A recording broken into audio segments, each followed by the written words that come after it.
ஊருக்கு போயிருந்தோம்ல, ஸோ அப்போ எடுத்த விளாக் தாங்க. ஊருக்கு போனால் நாங்கள் என்னென்னலாம் பண்ணுவோம் அப்படின்றத ஷேர் பண்ணியிருக்கேன். இது பார்த்தீங்க அப்படின்னா நில வேர்க்கடலை, பச்சை வேர்க்கடலை தான். குட்டி குட்டியாக நம்ம இடத்துலலாம் பார்த்தீங்கன்னா பெருசு பெருசாக கிடைக்கும். ஊர் சைடில் நல்லா குட்டி குட்டியாக நாட்டு வேர்க்கடலைன்னு இதை சொல்லுவோம். ஸோ இந்த கிண்ணத்தில் 1 கப் அளவுக்கு வேர்க்கடலை எடுத்திருக்கோம். கப் வேர்க்கடலைக்கு 2 கப் அளவுக்கு பச்சரிசி தேவைப்படும். ஸோ அத்தை வந்து ஆல்ரெடி அரிசியை ஊற வச்சுட்டாங்க. இப்போ வேர்க்கடலையை மட்டும் 1 கப் எடுத்து இதை அரைச்சி எடுத்துக்க போகிறாங்க. நம்மலாம் போனால் சமைக்கிறதுலாம் கிடையாது, ஃபுல் அண்ட் ஃபுல் எங்கள் மாமியார் சமையல் தான். போனோடனே என்ன செய்யலாம் அப்படின்னு யோசிச்சுட்டே இருக்கும்போது மழையும் கிளைமேட்டும் செம்மையாக இருந்தது. அதனால் எல்லாருக்குமே ரொம்ப பிடிச்சது பார்த்திங்கன்னா அவங்க வீட்டு சைடு பார்த்திங்க அப்படின்னா வேர்க்கடலை முறுக்கான். நான் இது ஃபஸ்ட் டைம் பார்க்குறேன் வேர்க்கடலை முறுக்கு, பட் டேஸ்ட்டும் செம்மையாக இருந்ததுங்க. வேர்க்கடலையை மட்டும் வறுக்கலை, அதை அப்படியே மிக்சியில் சேர்த்து அரைச்சிட்டாங்க. இது கூடயே கொஞ்சமாக சீரகத்தையும் சேர்த்து தனியாக அரைச்சி சேர்த்துக்கிட்டாங்க. நல்லா நைஸாக ஊறப்பட்ட அரிசியை தண்ணியெல்லாம் வடிகட்டிட்டு ஒரு வெள்ளை துணியை விரித்து அப்படியே காய போட்டுட்டாங்க. இது அப்படியே காயட்டும் அப்படின்னு சொல்லிட்டு ஃபேனை போட்டு விட்டோம் ஸ்டோர் ரூமில். எங்கள் மாமனார் நம்ம தோப்புக்கு போயிட்டு மாங்காய் எல்லாமே பறிச்சுட்டு வந்திருந்தாரு. ஏன்னா நாளைக்கு சங்கட சதுர்த்தி, சாமி கும்பிட்றதுக்கு சாதம் செய்கிறதுக்காக. அதனால சரி மாங்காய் எல்லாத்தையும் கொட்டி வச்சுட்டு பை நமக்கு தேவை அப்படின்றதுக்காக நானும் அத்தானும் பையை மட்டும் எடுத்துட்டு கிளம்பிட்டோம். அப்படியே வெளியே ஜாலியாக அப்படியே டவுனுக்கு போயிட்டு நாளைக்கு தேவையான காய்கறி, அதுக்குரிய சாமி அபிஷேகம் பண்ணுறதுக்கு பொருள் எல்லாமே வாங்குறதுக்காக வந்திருந்தோம். ஊருக்கு வந்தோடனே இங்கே ஸ்நாக்ஸ் எல்லாமே நிறையா இருக்கும். தேர்னாபேட் சைடு பார்த்தீங்க அப்படின்னா கடையாக இருக்கும். ஒரே முஸ்லீம் கடை தான் இருக்கும். ரெசிபிஸ் எல்லாமே சூப்பராக இருக்கும். இங்கே பிரியாணிலாம் வந்து வேறு லெவல். ஆம்பூர் பிரியாணி மாதிரியே இங்கேயும் கிடைக்கும். டேஸ்ட்டு ரொம்ப நல்லா இருக்கும். சரி அப்படியே சொல்லிட்டு 2 பேரும் கார போண்டா வாங்கி சாப்பிட்டோம். அது கீரை கார போண்டா அப்படின்னாங்க. அதை சாப்பிட்டு முடிச்சோன்னே கொஞ்சம் சாமான் வாங்க வேண்டியது இருந்துச்சு. ஸோ கொஞ்சம் வெயிட்டான பாத்திரமாக தேடிட்டு இருந்தோம். அதோட 2 தட்டு மட்டுமே வாங்கிட்டு அங்கேருந்து கிளம்பிட்டோம். நம்ம இடத்துல கிடைக்காது கூட இங்கே விலை கொஞ்சம் கம்மியாக தான் இருந்துச்சு. அப்படியே மார்க்கெட் சைடு ஒரு ரவுண்ட்ஸ் மாதிரி போயிட்டு வரும் அப்படின்னு சொல்லிட்டு மார்க்கெட் சைடு அப்படியே ஒரு ரவுண்ட்ஸ் மாதிரி போயிட்டு இருந்தோம். பார்க்குறதுக்கு அப்பாவி மாதிரி இருக்கிறார்ல. ஏன்னு பார்த்தீங்கன்னா பீடா சாப்பிட்றது தான். கொஞ்சமாக சுண்ணாம்பு வைங்க, ஏன்னா ஆல்ரெடி நாங்கள் பீடா ஒரு தடவை சாப்பிட்டு அதிகமாக வச்சுட்டாங்க போல், நாக்கே பொத்து போயிடுச்சு. அதனால் கொஞ்சமாக வைங்கன்னு சொல்லியே வச்சு பீடா வாங்கி சாப்பிட்டோம். டேஸ்ட்டு ரொம்ப நல்லாயிருக்கும் இந்த கடையில். அப்படியே மார்க்கெட் எல்லாமே ஒரு ஜாலியாக ஒரு ரவுண்ட்ஸ் போயிட்டுட்டு அப்படியே வீட்டுக்கு கிளம்பிட்டோம். வீட்டுக்கு கிளம்பும் போது கரெக்டாக ஒரு 2 ஹவர்ஸ் இருக்கும். ஒரு 7:30 மணிக்கு மேலே இருக்கும். செம்ம இருட்டாக இருந்தது, செம்ம ஜாலியாக இருந்தது. ரோட்டில் இந்த மாதிரி நைட் ட்ரெயின் ட்ராவல் பண்ணுறது. பட் ரோட் சைடு வில்லேஜில் யாருமே இருக்க மாட்டாங்க. ஏதோ 1-2 வண்டி தான் வரும். ஜாலியாக கத்திக்கிட்டே சவுண்ட் விட்டுக்கிட்டே வந்தேன். நம்ம சிட்டிலலாம் 12 மணி ஆனாலும் கூட்டமாக இருக்கும். பட் வில்லேஜ் சைடு அப்படியே சைலண்ட்டுங்க. செம்மையாக என்ஜாய் பண்ணிட்டு வந்திருந்தேன். அத்தை அதுக்குள்ளேயும் பச்சரிசி மாவையும் அதோட சேர்த்து வச்சுட்டாங்க. அப்புறமா இன்க்ரீடியன்ஸ் எல்லாமே ஆட் பண்ணாங்க. கருப்பு எள்ளு, இது கூட கொஞ்சமாக உப்பு, காரத்துக்கு வந்து மிளகா பொடி சேர்த்துருந்தாங்க. மாவை எல்லாமே ஒத்துக்கா நல்லா பிசைஞ்சு வச்சுட்டாங்க. இதை மொத்தமாக வந்து அவங்க பிசைய மாட்டாங்களாம், கொஞ்சம் கொஞ்சமாக தண்ணி விட்டு தான் பிசைஞ்சிக்குவாங்க. அதனால் ஃபஸ்ட்டு இரும்பு கடாயை வச்சு அடுப்பு பற்ற வச்சுட்டாங்க. அப்புறமா கொஞ்சமாக தண்ணி விட்டு மாவை பிசைஞ்சு எடுத்துக்கிட்டாங்க. மீதி மாவை அப்படியே குண்டான்லேயே வச்சுட்டாங்க. எப்பயுமே நாங்கள் ஊருக்கு வந்துட்டாலும் சரி, நாங்கள் இல்லை அவருடைய அண்ணன் அவங்க ஃபேமிலி வந்தாலுமே சரி, எங்கள் எல்லாருக்குமே என்னென்ன பிடிக்கும், யார் யார் என்னென்ன சாப்பிடுவாங்க அப்படின்றத ஈஸியாக அனலைஸ் பண்ணிடுவாங்க. பொதுவாகவே நாங்கள் ஊருக்கு வந்துட்டோம் அப்படின்னா ஒரு பெரிய மூட்டை தான் கட்டிட்டு போவோம். மாவு அரைச்சி கொடுத்துருவாங்க. மிளகா பொடி, மல்லிப்பொடி, மஞ்சள் பொடி, வடகம் இதெல்லாமே போட்டு கொடுத்துருவாங்க. முறுக்கு சுடும் போது 9 மணிக்கு மேலே இருக்கும். சாப்பாட்டுலாம் முடிச்சுட்டு தான் முறுக்கு சுட உட்காந்தோம். மாமியாரும் அத்தாவும் வந்து தான் முறுக்கு சுட்டாங்க. நான் வந்து பூ கட்டிக்கிட்டு இருந்தேன். செம்ம மழை வெளியே அடித்து ஊற்றிக்கிட்டே இருந்தது. அதனால கரண்ட்டுமே கட் ஆயிடுச்சு. கரண்ட் போனாலும் பரவாயில்ல, முறுக்க சுட்டு எடுத்துருன்னு சொல்லிட்டு அவங்களும் முறுக்க சுட்டு எழுந்துச்சிட்டாங்க. நானும் கொஞ்சம் பூ கட்டுற வேலை இருந்துச்சு, அது கூட பூவையுமே நான் கட்டிக்கிட்டு இருந்தேன். இது பார்த்தீங்க அப்படின்னா நெக்ஸ்ட் டே மார்னிங் எடுத்த விளாக் தான். முன்னாடி நாள் பெஞ்ச மழைக்கு அப்படியே நல்லா சொதன்னு ஈரமாக இருந்துச்சு. கரண்ட்டே அன்னைக்கு ஃபுல்லாக வரவே இல்லை. இங்கே வந்து ஆட்டோமேட்டிக்காக ஹீட்டர் தான் பாத்ரூம்லேயே இருக்கும். பட் கரண்ட் வராதனால அத்தை வந்து விறகடுப்புலேயே சுடு தண்ணி போட்டுட்டாங்க.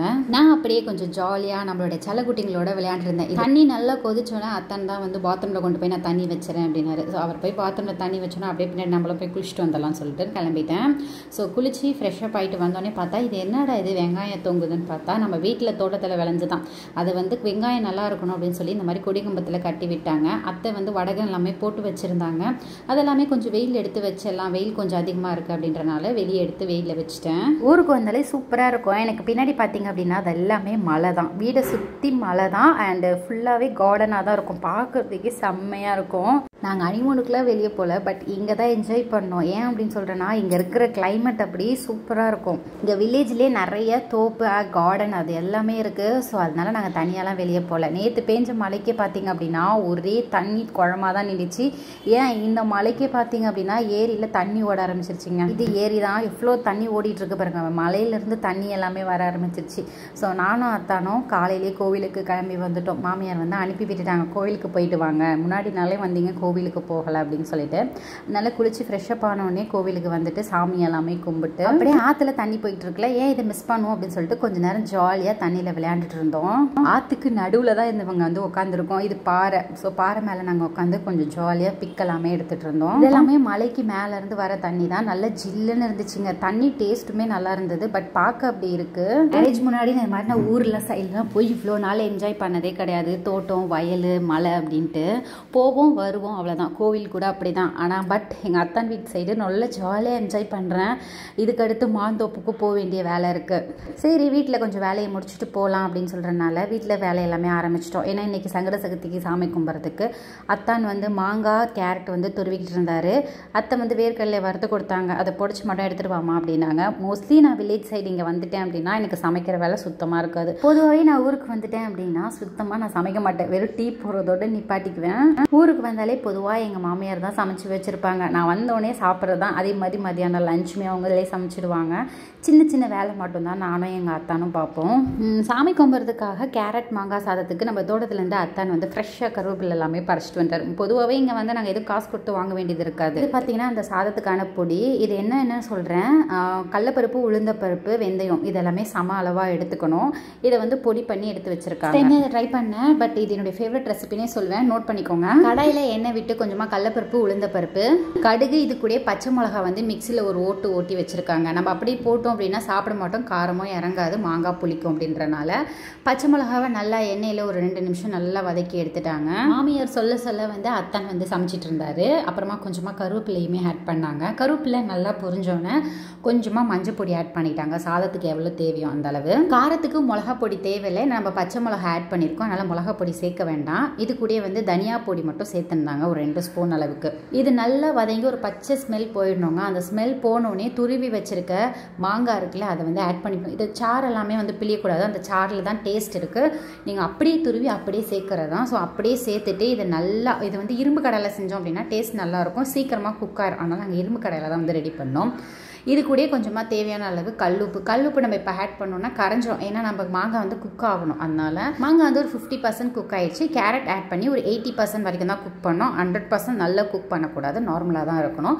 ஸோ கேரட் ஆட் பண்ணோன்னே ஜஸ்ட் ஒரு 2 மினிட்ஸ் மட்டுமே குக் பண்ணிவிட்டு அப்படியே ஆஃப் பண்ணி வச்சிடணுங்க. சூடு நல்லா ஆறணும். இது கூட நம்ம வந்து பொடியும் ஆட் பண்ணோம். இது அந்த சீக்ரெட் பொடி. ஸோ இந்த பொடி வந்து தேவையான அளவு ஆட் பண்ணிக்கிட்டாங்க. ஸோ இதை ஆட் பண்ணி நல்லா மிக்ஸ் பண்ணி கிளறி விட்டாங்க. எண்ணெய் நல்லா திரண்டு வந்துச்சு. ஏன்னா சாதத்துக்கு கொஞ்சம் எண்ணெய் இருந்தால் தான் கிளறதுக்கு வாட்டமாக இருக்கும். அதனால் ஸோ இப்போ இது நல்லா சூப்பராக கமன்னு ரெடி ஆயிடுச்சு. உப்பு பத்தலைன்னா நீங்கள் உப்பு கூட இப்போ ஆட் பண்ணிக்கலாம். அவ்வளோதான், ரெசிபி ஃபினிஷ். இந்த சாதம் கிளறும் பொழுது சாதமும் வந்து ஆறி இருக்கணும், மாங்காவும் வந்து ஆறிடணும், அது பச்சடியும். ஸோ சாதத்தை போட்டு கொஞ்சமாக மாங்காய் போட்டு இது கூட கொஞ்சம் வேர்க்கடலையை போட்டு பிசைஞ்சு எடுத்துக்க வேண்டியதான். நீங்கள் கரண்டியில் பிசைஞ்சிங்க அப்படின்னா சாதம் வந்து உடஞ்சிரும். நாங்கள் இங்கே மோஸ்ட்லி யூஸ் பண்ணுறது வந்து பச்சரிசி. அதனால பச்சரிசியில் தான் சாதமே வந்து ரெடி பண்ணோம். சூப்பராக வந்திருந்தது. மணி 4:30 அத்தை வந்து பால் கறக்க ஆரம்பிச்சிட்டாங்க. ஸோ பால் போய் அங்கே ஊற்றணும். அதனால பால் வந்து கறக்க ஆரம்பிச்சிட்டு இருந்தாங்க. நான் கண்ணுக்குட்டியோட விளையாண்டுட்டு இருந்தேன் இந்த மஸ்காராவோட. வீட்டுக்கு தேவையான அளவு பால் எடுத்துகிட்டு மீதி பாலை கொண்டு போய் பால் இதில் வந்து ஊற்றிட்டு வந்துடுவாங்க. அதனால் வீட்டுக்கு கொஞ்சம் பால் எடுத்துட்டேன். மீதி பால் காலையிலேயே கொஞ்சம் பால் எடுத்து வச்சுருந்தோம். அந்த பாலில் வந்து இப்போ டீ வந்து போட ஆரம்பிச்சிட்டேன். ஊரில் இருக்கிற வரைக்கும் பசும்பாலில் நல்லா சூப்பரான டீ, அது மட்டும் இல்லாமல் தயிர் இதெல்லாமே சாப்பிட்டு பழகிட்டு சென்னைக்கு போயிட்டோம் அப்படின்னா அங்கே டீ, காஃபி, தயிர் சுத்தமாக பிடிக்காது. புதுசாகவே இருக்கும், டேஸ்ட்டு ஒரு மாதிரியாகவே இருக்கும். பட் இருந்தாலும் அட்ஜஸ்ட் பண்ணி ஆகணும் அப்படின்னு சொல்லிட்டு பாக்கெட் பாலே தான் சாப்பிடுவோம். அப்புறமா நானும் அத்தான் அப்புறம் மாமியார் எல்லாருமே வந்து கோவிலுக்கு கிளம்பிட்டோம். மாமனார் முன்னாடியே போயிட்டு கோவில் வேலையை ஸ்டார்ட் பண்ண ஆரம்பிச்சிட்டாரு. இது ஊர் சைடு அப்படின்றனால கொஞ்சம் நேரம் மழை பெய்யும், திடீர்னு வெயில் அடிக்கும். ஸோ மாறி கிளைமேட் மாற்றிக்கிட்டே தான் இருக்கும். அப்புறமா அத்தான் வந்து கிளம்பிட்டு இருக்கணும். நான் கொஞ்சம் நேரம் உட்காந்துருந்தேன். அத்தை வந்து வீட்டில் விளக்கெல்லாம் வச்சுட்டு வரேன் அப்படின்னாங்க. ஸோ அதனால கொஞ்ச நேரம் அப்படியே ரெஸ்ட்டு. எனக்கு போர் அடிச்சுன்னா உடனே நம்ம மஸ்காரா கூட போய் விளையாட போயிடுவேன். 2 கண்ணு குட்டி இருக்குது. பட் இவன் கூட தான் எனக்கு விளையாடுறது ரொம்ப பிடிக்கும். எனக்கு நான் வச்சிருக்க பேர் மஸ்காரா. இவன் கண்ணு பார்த்தீங்க அப்படின்னா மயில் போட்ட கண்ணு மாதிரி இருக்கும். அதனால் இவன் கூட கொஞ்சம் நேரம் அடித்து ஜாலியாக விளையாண்டுட்டு இருந்தேன். அப்புறம் அத்தை வந்தோன்னே கிளம்பி கோவிலுக்கு வந்துட்டோம். இது நம்ம வீட்டுக்கிட்ட இருக்க கோவில் தான். மாதம் எங்கள் மாமனார் மாமியார் தான் வந்து இங்கே சங்கட சதுர்த்தி செலிப்ரேஷன் பண்ணிட்டு இருக்காங்க. இந்த வாட்டி நாங்களும் வந்து இதில் ஜாயின் ஆகிட்டோம். சாமிக்கு அபிஷேகம்லாம் முடிஞ்சு தீபாத்திரை பிரார்த்தனை எல்லாம் முடிஞ்சோன்னா பிரசாதம் வந்து கொடுக்க ஆரம்பிச்சிட்டாங்க.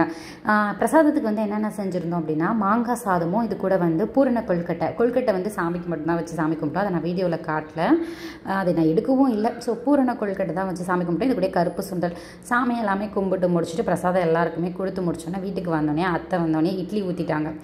இட்லியும் இது கூட வந்து கார சட்னியுமே வந்து அவங்க ரெடி பண்ணிட்டாங்க. சாயந்தரம் எடுத்து வச்சிருக்க பாலை தான் வந்து இப்போ காய்ச்சிட்டு இருக்கேன். இது தயிர் வந்து உர ஊற்றுறதுக்காக காய்ச்சிக்கிட்டு இருக்கேன். இப்போ வந்து உர ஊற்றி வச்சிட்டோம் அப்படின்னா நெக்ஸ்ட் டே மதியானத்துக்கு வந்து சாப்பிடலாம் அப்படின்றனால செம்மையாக கணக்கணன்னு இருந்துச்சு. ஏன்னா மழை வரப்போது நல்லாவே தெரிஞ்சிச்சு. அதனால் குயிக்காக வந்து சமையல் எல்லாமே முடிச்சுட்டு இட்லி கார சட்னி எல்லாமே சாப்பிட்டு முடிச்சிட்டோம். அதே மாதிரி கொஞ்ச நேரத்துலேயே செம்ம மழை ஸ்டார்ட் ஆயிடுச்சு. அடி மின்னலோட மழை ஸ்டார்ட் ஆயிடுச்சுங்க. நாங்கள் வந்து 2 நாள் ஆயிடுச்சு. கரெக்டாக 8:30 மணி ஆனோடனே செம்ம மழை ஸ்டார்ட் ஆயிடுது. இந்த மழைக்கு பார்த்தீங்கன்னா பூச்சி எல்லாமே பொதுவாக ஊரில் வரும். இந்த வாட்டி தேலை பார்த்துருக்கேன் ஃபர்ஸ்ட் டைம். அதுவும் நம்ம மஸ்காரா கட்டி போட்டிருக்கோம்ல அந்த பக்கம் தாங்க போச்சு. இதை விடுவோமா அப்படின்னு சொல்லிட்டு பளிச்சுன்னு அடிச்சு சாவடிச்சிட்டோம். மழை கொஞ்ச நேரத்துல நின்றுச்சு. அப்புறம் மேலே தூங்குறதுக்கு வந்துட்டோம். இந்த vlog பிடிச்சிருந்தா சப்ஸ்கிரைப் பண்ணிங்க. வில்லேஜ் லைஃப் எப்படி இருக்கு